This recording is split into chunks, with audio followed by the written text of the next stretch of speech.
1.000 untuk satu isteri. 2 isteri 2.000. Ya, 3 isteri 3.000. 4 istri 4.000 ya. Insyaallah ya. Wahai segala asasi surga, minta ilmu serta beramal. DAO Podcast channel tercinta. Bismillahirrahmanirrahim. Assalamualaikum warahmatullahi wabarakatuh. Alhamdulillahilladzi ja'ala syahra Ramadan unzila fihi al-Qur'an. Allahumma salli wa sallim ala sayyidina Muhammadin wa ala alihi wa sahbihi ajma'in. Rabbi syrah li sadri wa yassir li amri wahlul 'uqdatam min lisani yafqahu qawli. Subhanaka la ilma lana illa ma 'allamtana innaka antal alimul hakim. Sadaqallahul azim. Okey, baiklah sahabat Deo Podcast. Pada kesempatan kali ini, alhamdulillah di bulan suci Ramadan kita masih diberikan umur berkah, umur yang panjang oleh Allah Subhanahu wa taala, agar senantiasa umur yang Allah berikan kita pergunakan ke dalam beribadah kepada Allah dan mengharapkan keridhaan daripada Allah Subhanahu wa taala. Tentunya pada kesempatan kali ini telah hadir bersama kita Tunku Aulia Ar-Rahman, berasal dari Jakarta, dan beliau merupakan guru di Dayah Ulatiti dan Dayah Al-Ikhlas. Beliau merupakan Dewan Guru di Dayah Ulatiti dan Dayah Al-Ikhlas. Dan yang paling menariknya, sosok narasumber yang kita undang sekarang, Tunku Aulia Ar-Rahman, ini baru saja menikah. Masya Allah, kita doakan mudah-mudahan mendapatkan keluarga yang sakinah, mawaddah, warahmah. Amin, insyaallah. Baiklah, kita perkenalkan Tunku Aulia Ar-Rahman. Apa kabar, Tunku? Baik, alhamdulillah sehat. Alhamdulillah ya? Ya. Alhamdulillah. Bagaimana di bulan puasa ini? Apakah ada kendala atau tetap semangat? Insyaallah. InsyaAllah ya. Alhamdulillah. Baiklah, Tunku Aulia Ar-Rahman, mudah-mudahan kita doakan di sini, teman-teman doakan Tunku Aulia Ar-Rahman diberikan keberkahan dalam kehidupan. Amin, insyaallah. Amin. Kemudian diberikan kemudahan Amin, di setiap urusan. Amin, insyaallah. Dan kita harapkan mudah-mudahan cepat mendapatkan rezeki, yaitu momongan. Ya, amin, insyaallah. Biberkatin syahri Ramadan. Amin. Baiklah, Tunku Aulia Ar-Rahman, pada kesempatan kali ini kita akan berbincang dan membahas yang judulnya adalah ta'aruf yang sebenarnya dalam pandangan agama Islam. Ini menarik sekali ini temanya, judulnya ya. Nanti kita akan mendengarkan kisah kehidupan Tunku Aulia Ar-Rahman ini. Ini sangat menarik, teman-teman. Ya, makanya kepada teman-teman sahabat DAO Podcast Channel, kita ingatkan kembali, yang belum subscribe, di-subscribe dulu, dan yang sudah subscribe tetap selalu pantau, tekan notifikasi di channel ini dan pantau terus video-video yang akan kita updatekan selalu. Dan diperbolehkan untuk berkomentar dan request judul atau tema. Baiklah, Tunku Aulia Ar-Rahman, tanpa menunggu lama lagi, kita serahkan kepada Tunku Aulia Ar-Rahman untuk menjelaskan dengan judul ta'aruf yang sebenarnya dalam pandangan agama Islam. Kita persilahkan. Ya. Assalamualaikum warahmatullahi wabarakatuh. Waalaikumsalam warahmatullahi. Alhamdulillahirabbil alamin. Wassalatu wassalamu ala sayyidil mursalin wa ala alihi wa sahbihi ajma'in. Amma ba'du. Rabbi syrah li sadri wa yassir li amri wa hlul 'uqdatam min lisani yafqahu qawli. Jadi singkat aja ya. Jadi ngomong-ngomong masalah ta'aruf ya. Ta'aruf ini kan asalnya dari bahasa Arab ya. Bahasa Arab. Kalau misalkan kita kembali ke ilmu saraf, itu kan dari wazannya ta'arafa ya ta'arafu ta'arufan. Ta'aruf. Jadi ta'aruf itu artinya saling kenal. Saling kenal. Saling kenal tujuannya yaitu ya untuk pernikahan. Karena nggak ada pembahasan masalah ta'aruf kecuali memang perihal pernikahan. Ya gitu. Dan yang sebenarnya yang perlu kita ketahui ya, sebenarnya ini untuk kaum-kaum muda ya, apalagi kaum-kaum muda milenial ya, insyaallah ya. Ingatkan aja kita ini dalam hati pasti ada, yaitu iman Allah titipkan dalam hati. Kalau enggak ada iman Allah titipkan dalam hati, enggak mungkin kita dapat yaitu pengetahuan yang kayak gini, ataupun kita enggak mungkin menerima apa pengetahuan yang kita kaji ya kali ini. Karena ini menyangkut masalah agama. Kalau masalah agama tuh yang menerima agama itu ya orang yang beriman ya kan, orang yang sudah dititipkan iman sama Allah Ta'ala. Dan ingat, kalau misalkan ini lewat di YouTube Anda, berarti Anda itu salah satu orang yang dipilih sama Allah untuk mengetahui ilmu ini. Dahsyat, Insyaallah ya, insyaallah ya. Insyaallah. Jadi ta'aruf nih menyangkut tentang masalah pernikahan, saling mengenal. Ya saya ingat kata Buya Yahya, salah satu pemimpin yaitu pesantren di Cirebon. Beliau mengatakan bahwasanya masalah ta'aruf ini, saling kenal ini bukan masalah si laki-laki dan si perempuan saling mengenal, bukan itu. Jadi ta'aruf yang sebenarnya itu pihak keluarga laki-laki dan pihak keluarga perempuan itu saling mengenal. Keluarganya, bukan si mempelainya. Bukan. Masya Allah. Oke. Ya, karena kita yang bahas ini masalah yaitu pernikahan, dan pernikahan ini itu pasti didambakan oleh setiap orang yang sudah ingin menikah. Betul sekali. Nah, kalau orang ingin memulai sesuatu, dia tidak pernah melakukannya, pasti ya ada kecerobohan di situlah, ya kan, ada kecerobohan. Pasti itu semuanya. Jadi kalangan anak muda, dia udah suka sama perempuan, ya kan? Karena dia belum ada ilmunya, karena dia sudah didahulukan oleh cintanya dia ke perempuan, ataupun sebaliknya, perempuan dah cinta ke laki-lakinya.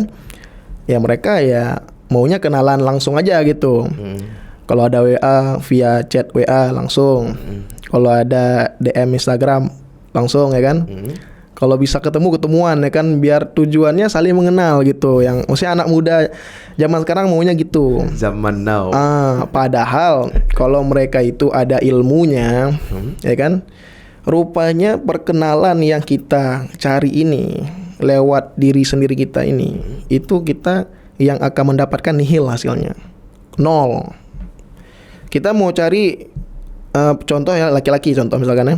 Mau cari perempuan yang salehah contoh misalnya. Tapi kenalannya lewat Instagram. Ya kan? Lewat Instagram kenalan. Wah, nampaknya kan kesadar misalkan. Ataupun jilbabnya gede misalkan contoh. Ataupun ya yang biasa-biasa aja lah contoh misalkan kenalan, ya kan?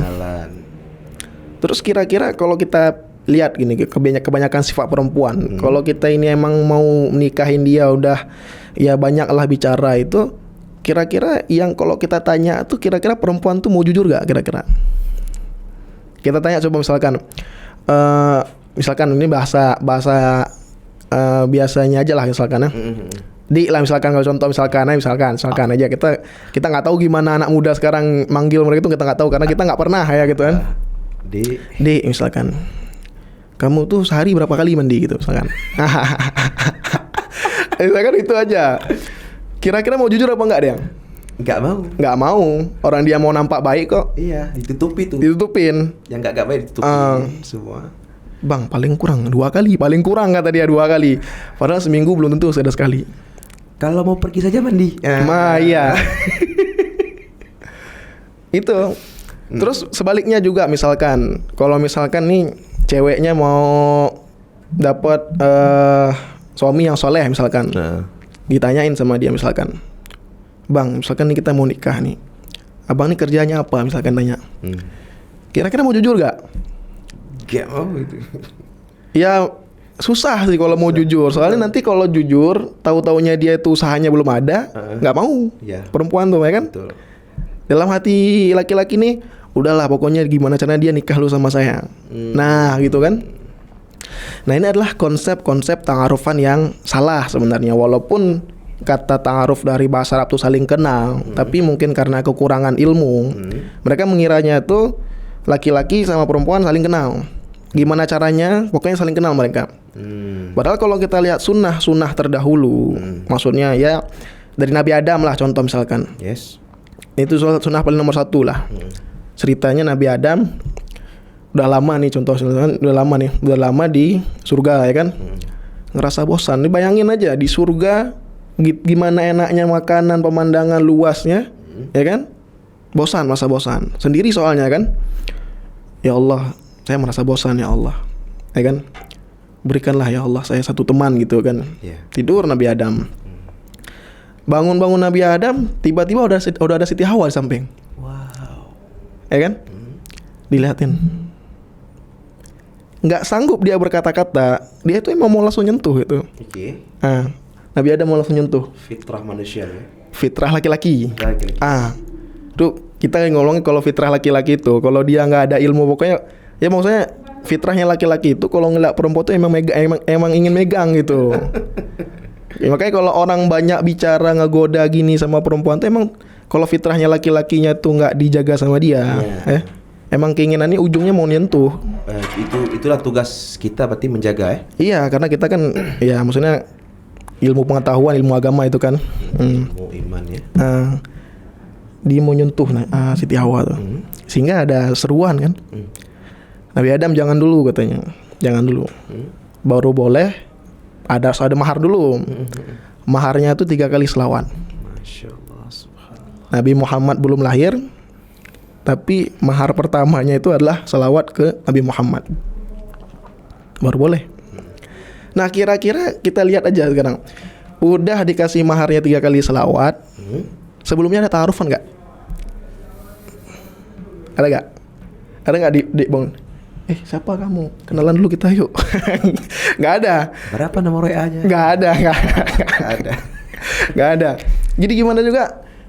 Dia langsung ditegur sama Allah.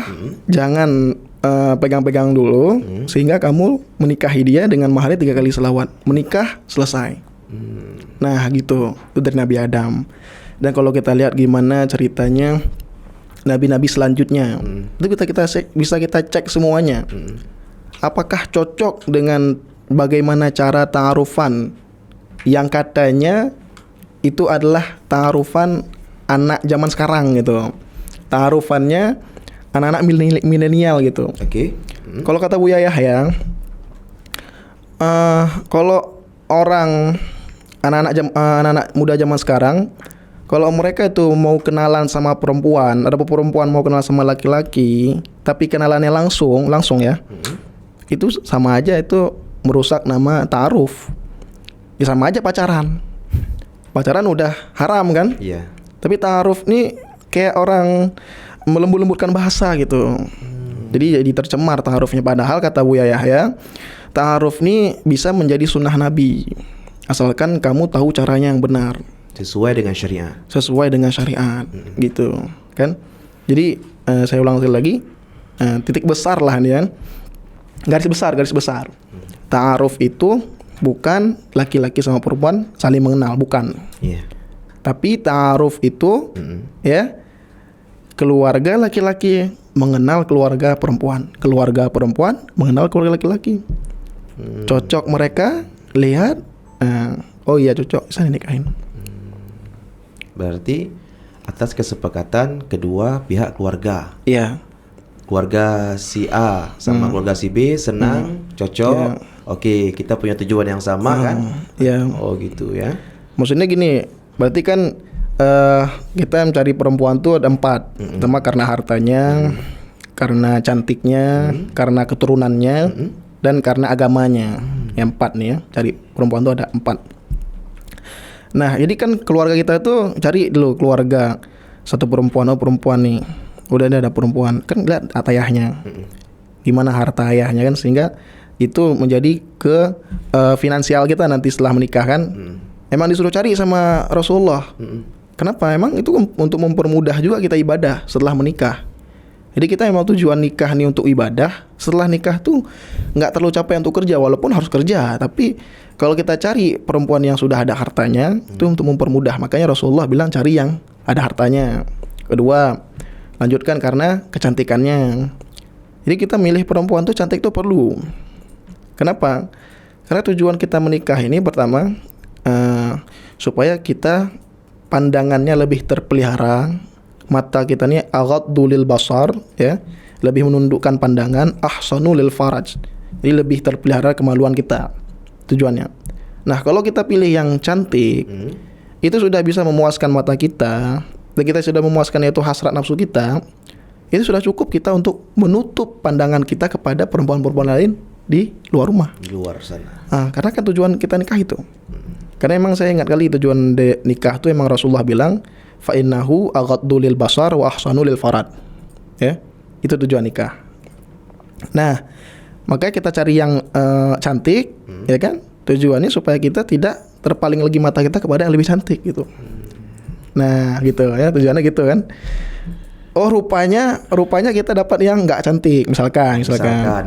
Ya berarti tantangan kita menuntut mata kan lebih kuat lagi gitu kan. Lebih dahsyat lagi. Nah, habis itu kita cari keturunan, karena kita perlu keturunan yang baik gitu kan. Makna keturunan yang baik gini loh. Maksudnya dia ini lihat ayahnya sama mamanya gimana. Oh, baik kok. Mereka ini dulunya menikah kok berdua. Bukan hasil yang luar nikah. Bukan di luar nikah itu. Ditangkap sama warga bukan. Bukan. Bagus ya kan. Habis itu kita lihat keluarganya juga suka agama ya kan. Kalau kata Abah Guru Sekumpul, ya, kita tuh harus cari perempuan tuh. Pertama dia yang suka menuntut ilmu, ya. Nggak dapat yang suka menuntut ilmu. Berarti yang ada menuntut ilmu sedikit saja. Nggak dapat juga perempuan yang yaitu menuntut ilmu sedikit. Perempuan yang mau diajak. Nggak dapat kita perempuan yang suka ngaji. Cari yang kedua yang sedikit suka ngajinya.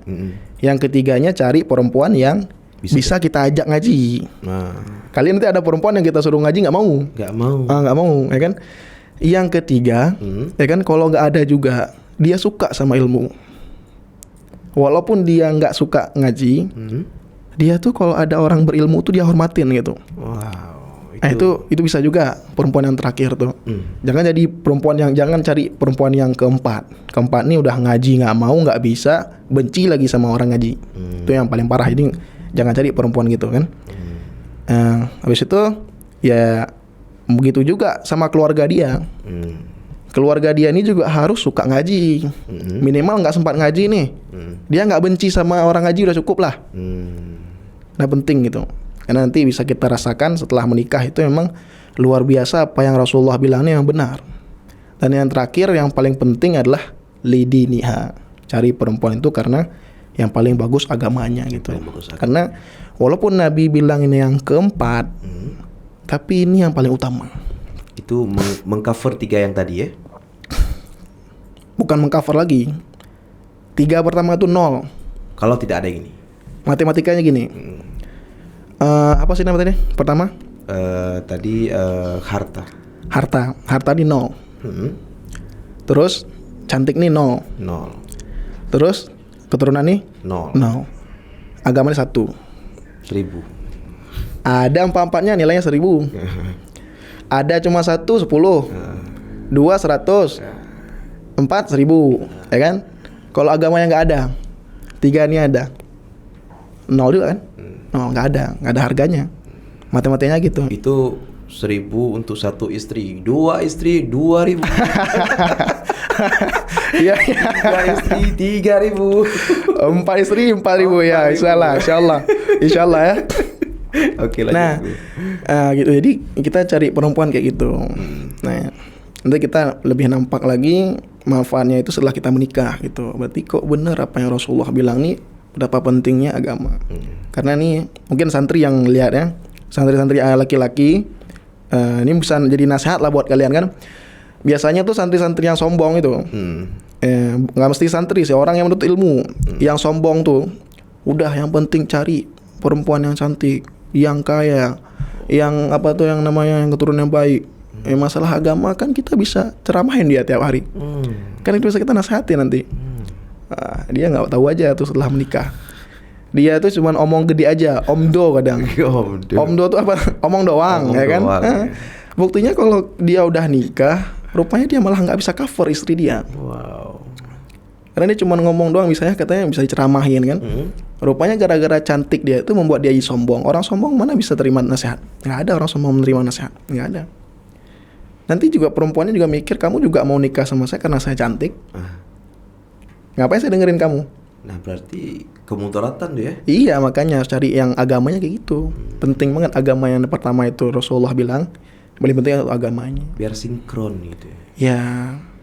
Dan toh rupanya kalau kita pun laki-laki yang kurang agama, misalkan kita walaupun gitu kan mengakui lah, contoh misalnya kita mengakui kita ini kurang agama, mendapatlah perempuan yang beragama, itu malah jadi manfaat bagi kita. Manfaat. Tapi orang yang beragama itu tunggu-tunggu lah istilahnya. Dia menikah sama perempuan yang memang agamanya itu sangat kurang sekali, malah itu jadi kemudaratan bagi dia. Malah dia ya karena kan misalkan enggak, ya istilahnya kalau kita bilang kualat sama Rasulullah lah ya.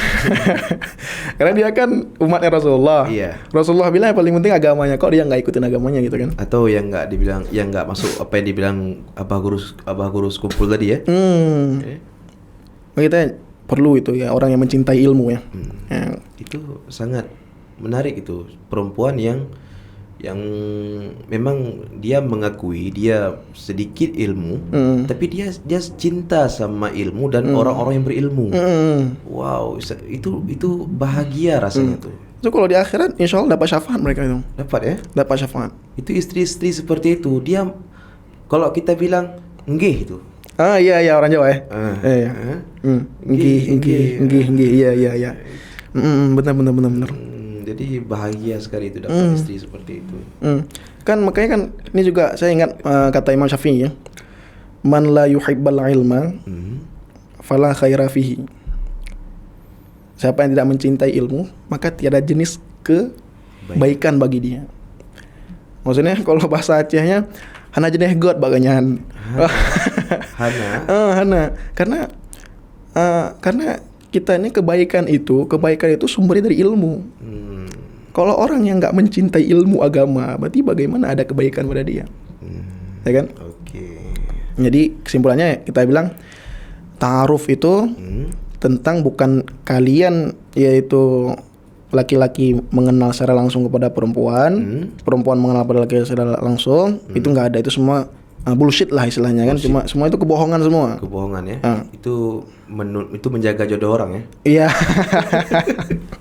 Dari situ saya bilang ini aja satu lagi kan, kalau kita ini cinta kita ini didasarkan yaitu karena kita maksiat kepada Allah, karena kita itu tidak mematuhi perintah Allah, berarti kita itu cinta kita didasari yang haram ya, karena Allah telah melarangnya. Dan salafus soleh semuanya itu para ulama terdahulu sudah mencontohkan bagaimana itu yang diharamkan dari pacaran itu sudah itu.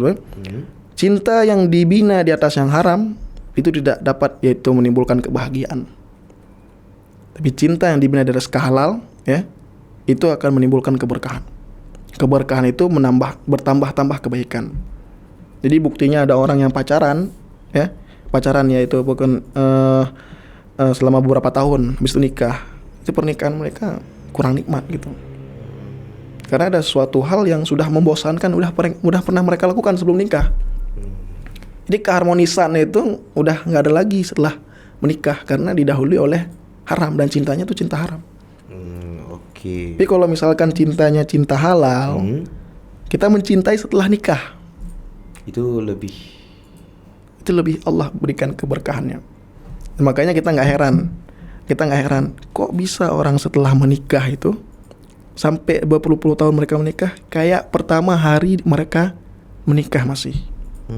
Rupanya cintanya itu Allah jaga karena mereka menjaga peraturan Allah. Masya Allah. Oke, baiklah. Tungku Aulia.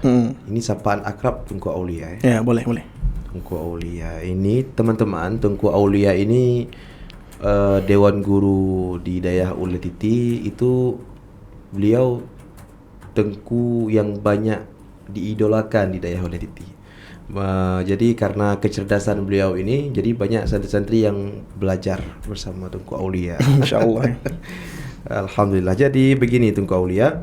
Alhamdulillah penjelasan yang telah disampaikan tadi oleh guru kita Tunku Aulia ini penjelasannya sangat-sangat berfaedah dan bermanfaat terkait dengan masalah ta'aruf ya teman-teman. Terkait dengan masalah ta'aruf. Nah, jadi setelah ini Tunku Aulia saya akan memberikan 4 pertanyaan ya terkait dengan ta'aruf. Untuk pertanyaan yang pertama, bagaimana konsep ta'aruf dalam pandangan syariat? Mungkin bisa dijelaskan sedikit.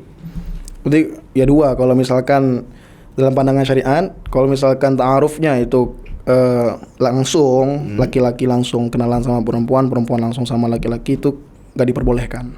Nggak diperbolehkan. Karena ya ujung-ujungnya kemudaratan, ujung-ujungnya kebohongan semuanya.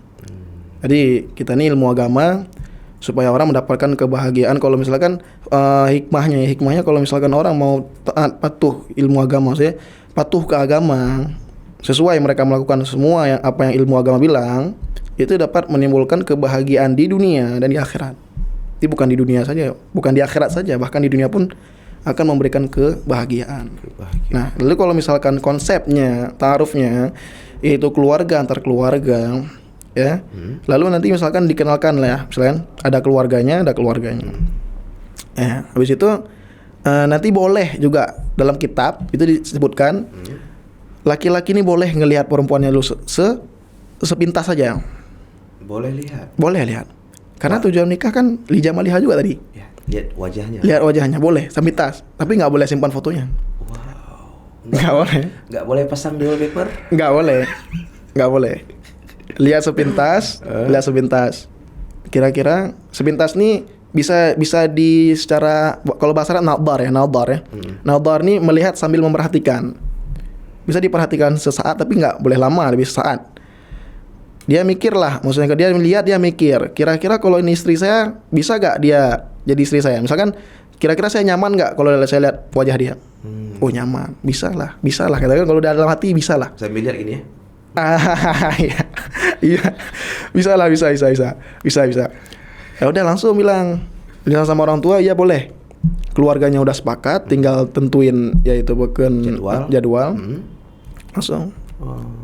Lalu saya lupa ceritain masalah bagaimana saya ta'aruf sama istri saya. Ya itu nanti statement terakhir tuh. Di statement, oh iya boleh lah. Jadi jangan sampai lupa nanti saya. Soalnya itu yang paling seru misalnya. Ya itu statement terakhir. Baiklah. Jangan kemana-mana dulu. Ceritanya belum habis ya kan. Ini teman-teman sahabat DO Podcast.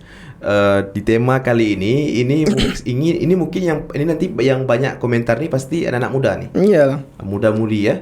Ini nanti karena ini penjelasannya terkait dengan muda-mudi yaitu ta'aruf. Jadi jangan mencemarkan nama ta'aruf, jangan mencemarkan maksud ta'aruf.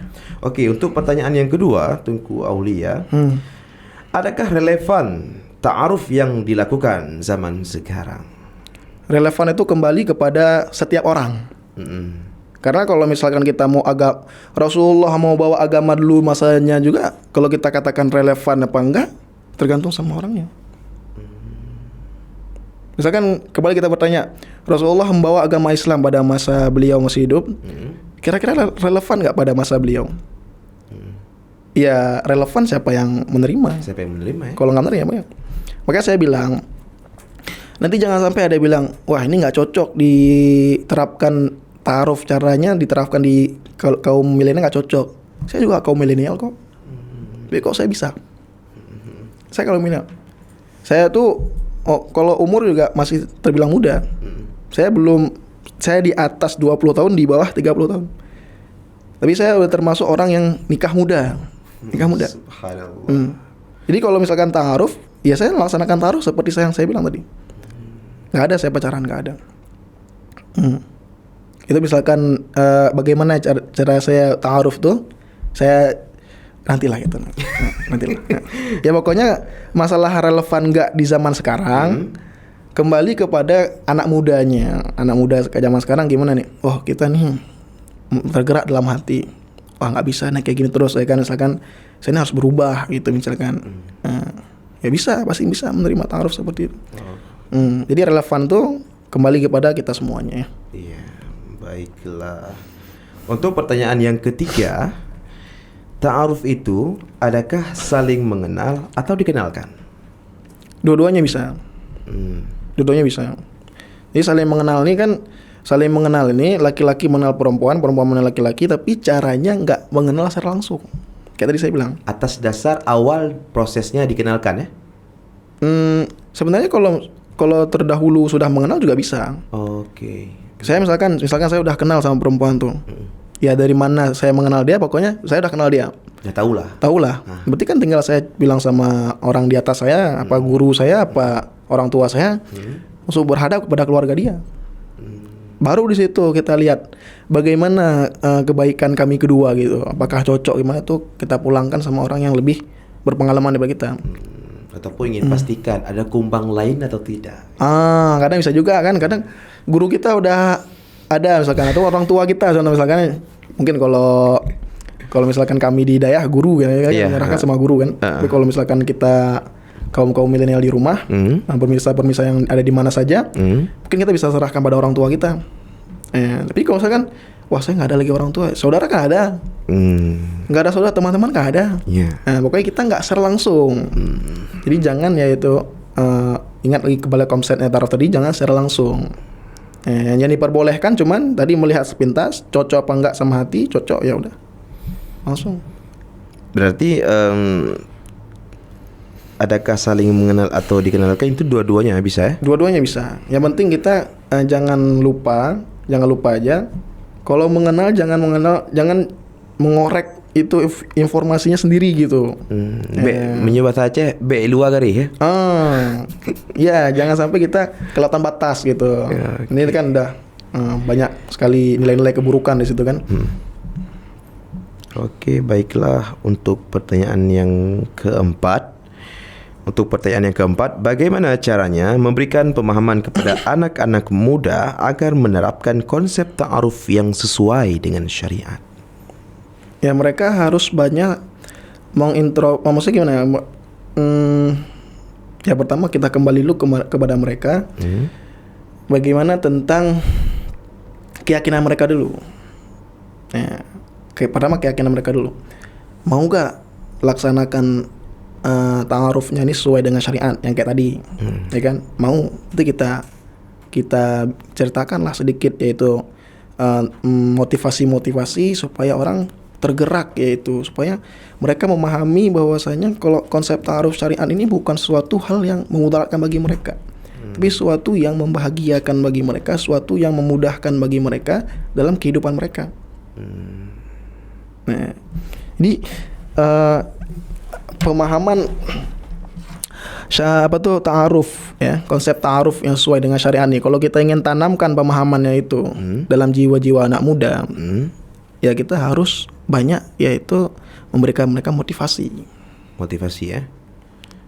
Kita harus banyak cerita kepada mereka tentang bagaimana orang-orang terdahulu, yaitu ya mereka nggak ada tuh mereka yang namanya tuh para ulama terdahulu, nabi-nabi terdahulu, dan mungkin datuk-datuk kita terdahulu. Karena kan kita kan orang Aceh ini kan pendahulu kita ini itu kan semuanya orang soleh. Orang soleh ya. Darah-darah syuhada semua. Bisa kok mereka dalam konsep ta'aruf yang benar. Bisa kok mereka. Dan bahkan kan ceritanya itu kan sampai Sultan Iskandar Muda, dia itu mencambuk anaknya sendiri, karena anaknya bukan memperbuat suatu hal yang melarang dengan agama. Konsep cambuk itu bisa dijalankan oleh seorang Iskandar Muda ke anaknya sendiri. Masa orang di sekitarnya nggak bisa menjalankan ta'aruf? Ya, karena ta'aruf itu memang dia bagian daripada proses menuju pernikahan ya. Ta'aruf, khitbah, nikah, walimah ya. Baiklah, Tunku Aulia, alhamdulillah penjelasannya tadi sangat bermanfaat untuk sahabat DO Podcast Channel. Insyaallah. Dan sangat berhikmah.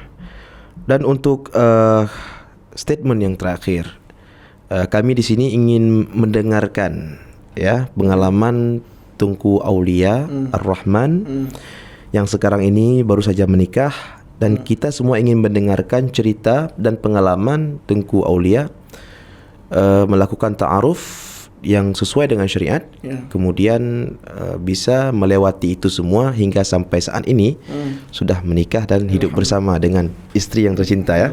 Coba mungkin Tunku Aulia bisa dijelaskan. Pertama kan saya mau ceritain dulu bagaimana kehidupan saya. Pertama kan kita nih udah jadi dewan guru di Ulia Titi. Jadi sekitaran tahun berapa sekarang? Sekarang 2022. Mungkin tahun 2019 kalau saya jadi dewan guru di Ulia Titi. Nah, saya jadi dewan guru di Ulia Titi. Saya mulai yaitu kita ngajar-ngajar tapi belum tetap ya. Masih ganti-ganti. Nanti waktu naik itu masih kelas 8, naik kelas 9 kita udah ngajar. Ngajar tetap. Nah, saya kan ngajar di Ulia Titi karena saya emang mondok di Ulia Titi. Lalu Dayah Ulia Titi ini dia itu ada adik Dayah. Kalau kita bisa adik bukan cabang ya. Yaitu Dayah Al-Ikhlas di Lamsayun. Itu Dayah khusus perempuan. Oh, khusus perempuan ya? Khusus perempuan. Oh, Dayah itu juga sama didirikan oleh Syekh Abu Ishaq, pimpinan Abu Ci Ishaq, yaitu ayahanda dari Abu Rohani Athaillah Auliti. Ayahanda beliau tuh dua dayahnya itu. Ada dayah di Ulia Titi 1, di Lamsayun 1. Makanya sekarang kan dikuburkan beliau di Lamsayun. Nah, saya kan ngajar sana. Mulai kelas 9 saya belum tetap saya mengajar sana ya. Masih ganti-ganti juga karena saya ada guru. Kadang guru saya berhalangan, dia ada murid juga di Lamsayun, suruh udah gantilah bentar, ada halangan nih katanya. Ya boleh Ustaz. Kita kan seorang santri itu kan kalau baiknya kita kan jangan menolak gitu. Iya. Karena mereka betul-betul ada lagi halangan, kok bisa suruh ganti ngajar dayah perempuan sama kita, berarti kita harus menerima itu kan. Udah, insyaallah lah. Kenapa kita dipercayakan gitu? Iya, lah insyaallah lah kita bisa lah ya. Masuklah itu. Udah sering-sering ganti-ganti. Masuklah tahun ajaran mereka baru. Kalau Dayah Al-Ikhlas tuh kalau nggak salah tahun ajaran barunya itu sekitaran Muharram gitu. Berbeda sama kita Ulia Titi, tahun barunya itu kan setelah Syawal. Itu tahun barunya. Iya. Nah, setelah Muharram tuh dikasihlah saya kelas 1 situ kan, ngajar di situ saya. Jadi rupanya tantangan kita mengajar perempuan itu sangat banyak rupanya. Mungkin yang tadi bilang banyak didolakan di Ulia Titi sebenarnya tuh agak relate sebenarnya. Di Dayah Al-Ikhlas? Al-Ikhlas. Wow. Karena kita kurang populer di dayah laki-laki mungkin. Oke, berarti ya, lebih gitu. Lebih di banyak fansnya di Dayah Al-Ikhlas ya? Iya, dulu sebelum nikah ya. Wow. Yang wajar. Nah.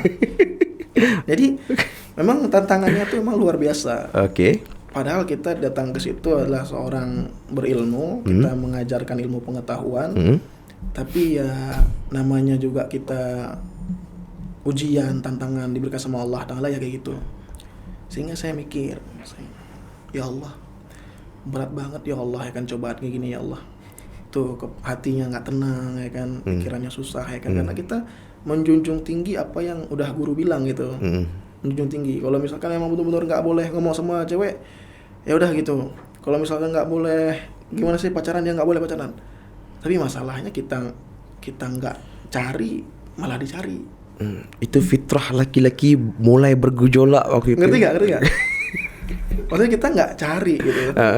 Udah dicari. Wow. Jadi kan, wah ya udahlah, saya mikir terus. Itu sambilan saya tuh selalu saya berdoa.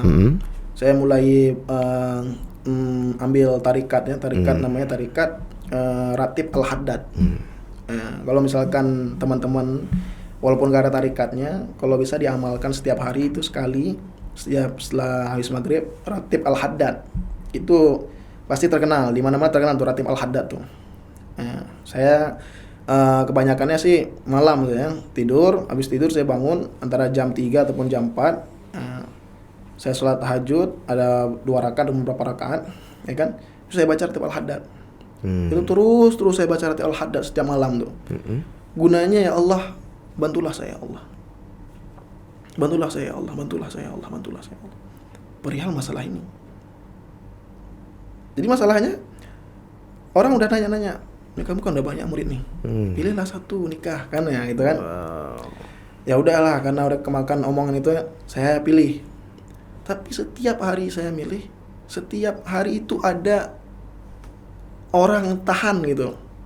Maksudnya, oh ini nggak pas, ini nggak pas, ini nggak pas, nggak pas. Rupanya dalam konsep kita menikah itu, jangan ada keraguan. Jangan ada keraguan Terhadap? Tunggu tuh. Kita kalau sudah pilih satu perempuan tuh, jangan ada keraguan. Karena kalau kita sudah ragu, itu udah nggak bisa.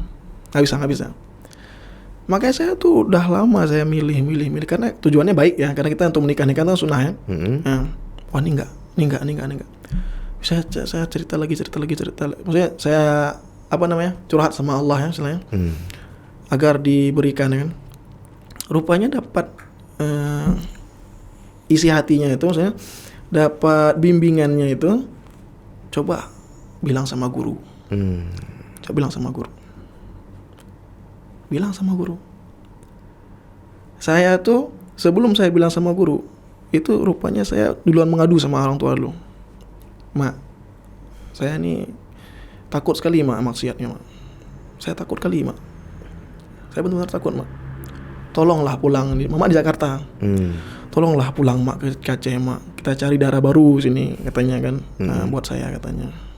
Saya nangis sama orang tua saya. Saya nangis itu bukan karena apa, emang karena saya takut dalam keadaan saya kayak gitu. Habis itu pulang orang tua saya ke sini. Kata mama, "Dek, sebelum mama pulang, coba bilang sama Abu dulu." Akhirnya saya ikutin perintah orang tua saya kan. Saya takut kali sama Abu tuh. Saya untuk minta nikah sama Abu tuh takut kali. Segan. Bayangkan ada dewan guru aja. Umurnya 27 tahun umurnya.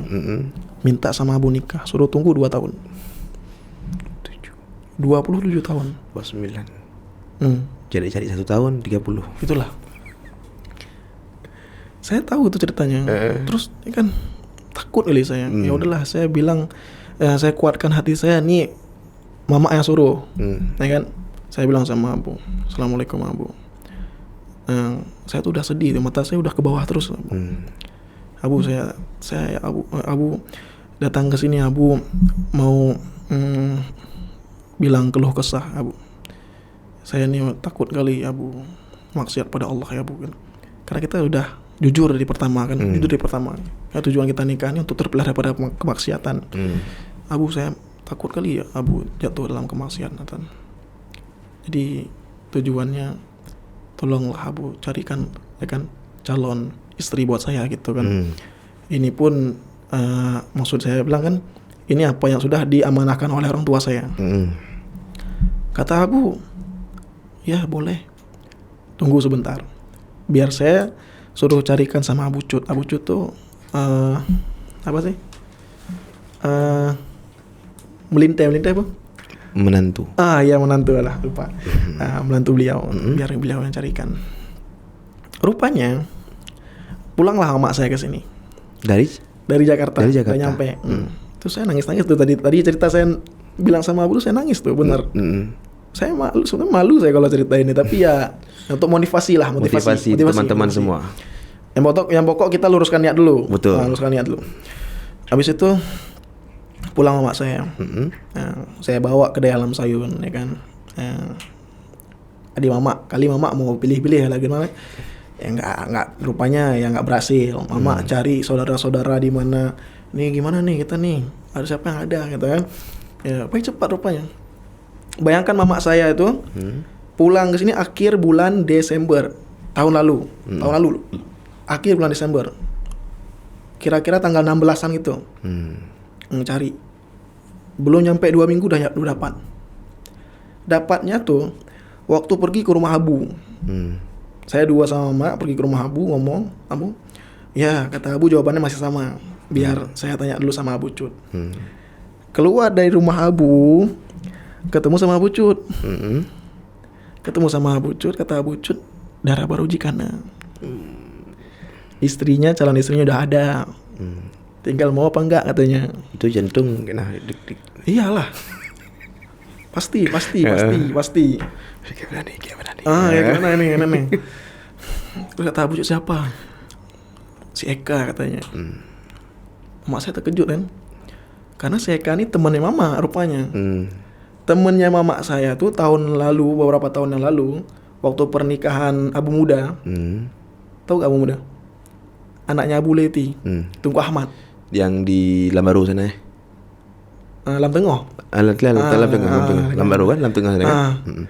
Dulu waktu pernikahan dia, mama saya tuh diundang sama Umi. Karena mama nggak ada rumah di sini, kata Umi, ya udah tinggal aja di rumah saya, kata Umi. Ya boleh. Mama saya tuh tinggal di rumah Umi satu kamar sama Eka. Beberapa tahun yang lalu. Jadi mama saya tuh udah temenan sama Eka. Eka tuh nama istri saya kan. Nah rupanya waktu dibilang sama Abu Cut, udah 2 tahun yang lalu baru ketemu lagi mama sama Eka. Padahal tadi di rumah udah ketemu juga sama Eka tadi. Waktu pergi ke rumah Abu kan. Kata Abu Cut kan, sama Eka Abu Cut, kata mama saya kan. Mama saya pun terkejut. Ngeh nggak tuh waktu itu? Enggak. Mama nggak ngeh? Enggak, emang sama sekali enggak. Sama Eka. Wah, mama saya juga sempat ragu-ragu kan. Ya udahlah, coba kita tes aja loh. Ketemu sama Eka sekali lagi. Terus kata saya, ya udah mak, nggak apa-apa mak. Sekalian saya lihat dulu gitu kan. Kita kan lihat kan kayak tadi. Kamu boleh lihat sebentar kan. Ketemu sama Eka, mama saya ngomong sama Eka. Saya dari jauh lihat kan.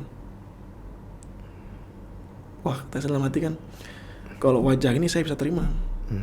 Udahlah, jangan ragu-ragu lagi lah. Dalam hati saya. Kalau ini memang apa yang dipilih sama guru, berarti guru sudah mengetahui apa yang terbaik bagi kita. Udah, langsung aja klaim dalam hati lah. Udah, yes terus.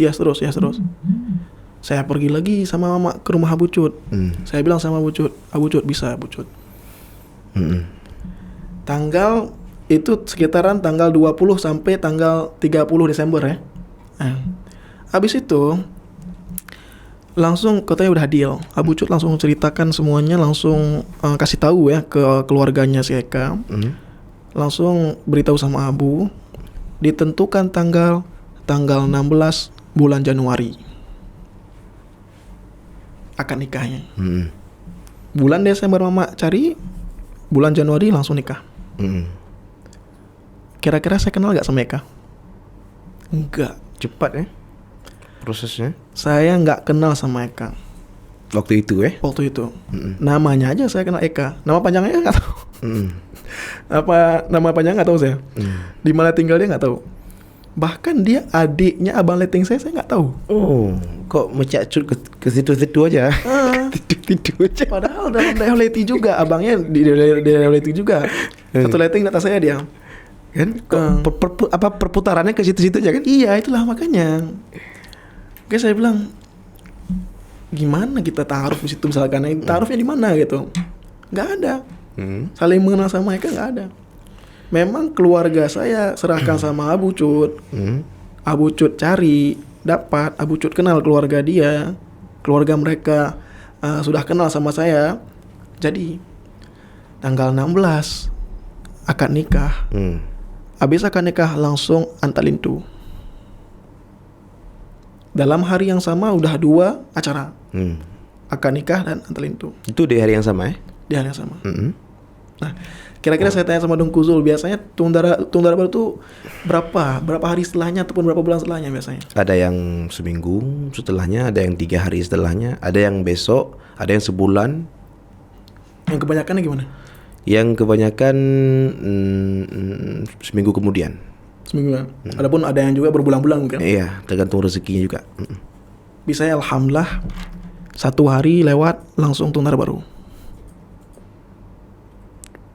Tanggal 16 akad nikah sama yaitu tundara antalintu. Sama habis itu tanggal 18-nya langsung tundara baru. Cuman lewat 1 hari. Langsung langsung. Sat. Sekarang gimana? Sekarang sudah sangat dalam mengenal. Jadi maksudnya saya bilangin, rupanya dengan saya nih sering sholat tahajud, alhamdulillah, ratib al-haddad, saya baca terus tiap malam, itu dapat mempermudah saya bertemu dengan jodoh saya dan dipermudahkan segala permasalahannya. Segala urusannya dipermudahkan. Tanggal nikahnya begitu cepat. Habis itu antar lintunya juga langsung acara di rumah si mempelai dara baru. Terus langsung acara juga di rumah saudara kami. Kami belum ada rumah di sini, tapi taruh aja di rumah saudara lain sini kan. Nah, dengan begitu cepatnya dipermudah urusannya sama Allah Ta'ala. Keluarga si Eka dari jauh-jauh sempat pergi ke sini. Keluarga kami yang jauh-jauh pun sempat pergi sini, belum pulang dulu sempat mereka. Jadi semuanya dipermudah sama Allah Ta'ala. Rupanya Allah Ta'ala permudah itu walaupun saya belum kenal sama Eka. Itu. Jadi kalau kita anak-anak muda sekarang, pertama jangan takut. Jangan takut.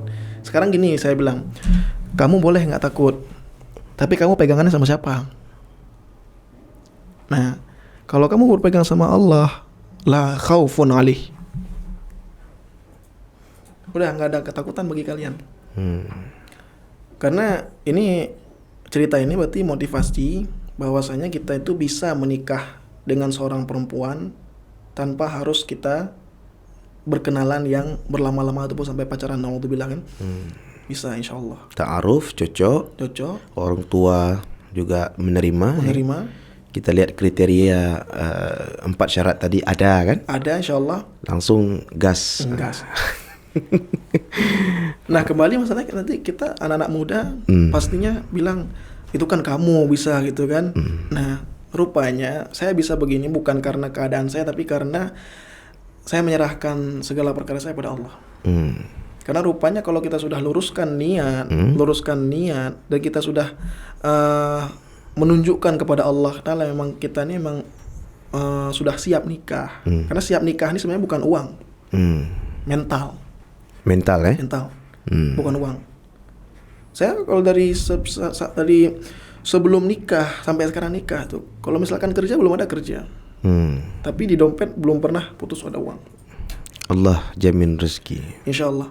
Asalkan ingat, kalau kamu nggak kerja untuk cari uang, bukan berarti itu menjadi alasan tuh. Dikit dikit sikit. Oh iya. Kalau misalkan kamu tuh nggak kerja, ya kan? Karena alasannya tuh kalau mau nikah kerja dulu, nggak mesti. Anak muda nggak mesti ya. Kamu bisa kok nikah walaupun kamu nggak kerja. Tapi kamu jangan bermalas-malasan untuk beribadah kepada Allah. Buktikan sama Allah bahwa kamu tuh bisa menikah tanpa kerja, ya, dan kamu tuh bertanggung jawab pertama kali kepada dirimu, kepada Allah, baru kamu bisa bertanggung jawab kepada orang lain. Karena kalau kamu ingin menikahi orang lain, wahai anak muda, kalian ingin menikahi seorang perempuan, kalian itu harus bertanggung jawab kepada diri kalian dulu sendiri. Salatnya gimana, udah bener? Udah 5 waktu belum? Misalkan yang salat terdahulu udah diqadha semua belum?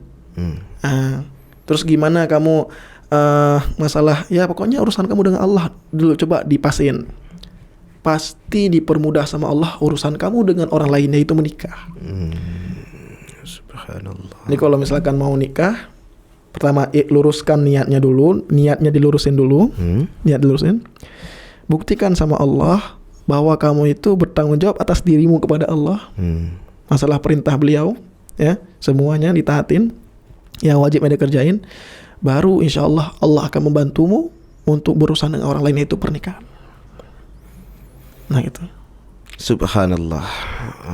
Jadi rupanya si Eka itu juga orang yang tahajud juga rupanya dia.